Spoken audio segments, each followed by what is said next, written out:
Who'd you get in long term? Long term, everyone asks me this. There is no particular name, but I do have a particular profile for what Manchester United needs. A friend messaged me this morning saying Thomas Tuchel or Zinedine Zidane.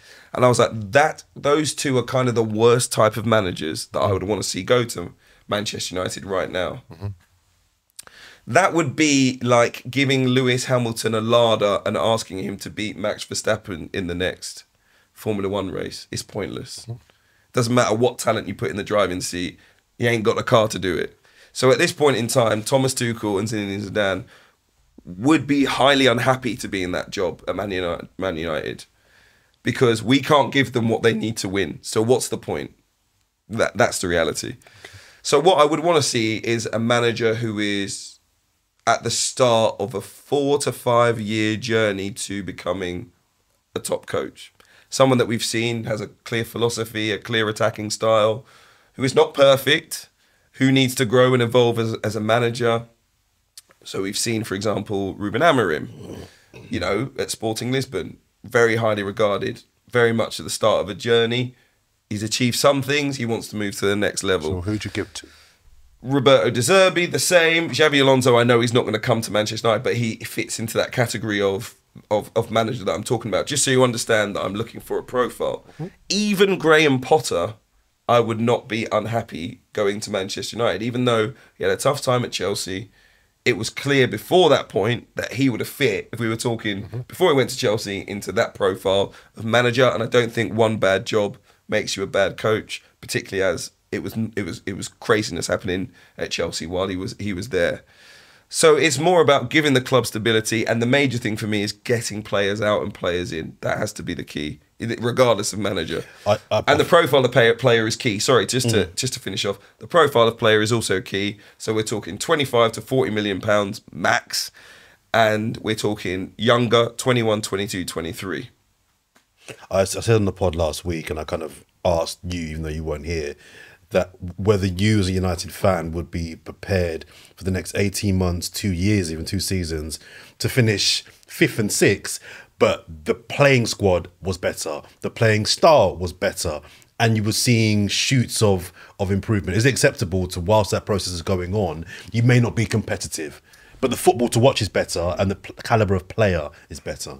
I actually watched the game against Crystal Palace last night and thought, this will get worse before it gets better. And I'm okay with that.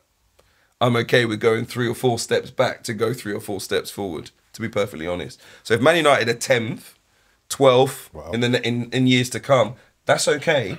As long as they go, look, we've got young players who are learning. One, they will get better. We have a complicated philosophy of football that we think can take us to the really high level, but these players are still learning it.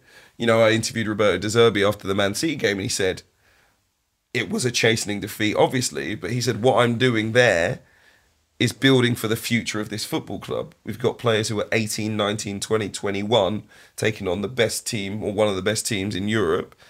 And they will learn a lot from that, as painful as it is for us as coaches and for the fans to take.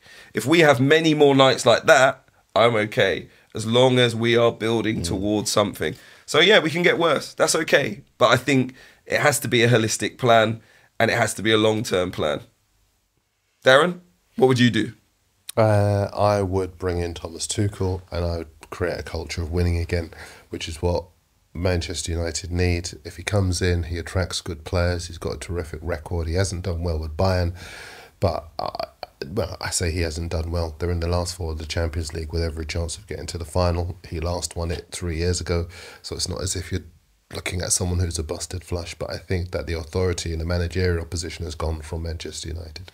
But other managers can create that authority in their position. It's not that Thomas Tuchel's the only one, but I think the issue with what you said was almost like you bring in Thomas Tuchel and you'll definitely have a culture of winning again. We'll get it back, absolutely. But if he finishes 5th and 6th every year, what's the reaction? And that's why I don't want a manager of that profile. I think the manager has to have authority, and at the moment, I think all of the other managers that you mentioned, they're all unproven. Whereas if you look at Tuchel, he has been in charge of Chelsea, he's won with Chelsea, he's dealt with stuff off the field in the last days of Abramovich, at Chelsea, where he was dealing with everything but football, but he represented himself superbly well. And I think that's what somebody who takes over a club the size of Man United needs. Where does the winning culture come from? He's a winner. Yeah, but what do you have to do to have a winning culture? Well, you have to bring in players. It's a one-word answer I'm looking for. There isn't a one-word There answer is. to that. It's win. That's what he's done, I just said. No. But if he comes and Manchester United don't win, which they likely won't, there won't be a winning culture. It's not just that Thomas Tuchel's there, we have a winning culture. We lose every other week because we haven't got the squad, we haven't got the players. But you do have the squad. You do have good players still at Manchester United.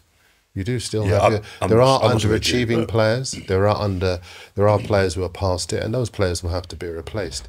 But I don't go along with the idea that you have to throw the baby out with the bathwater.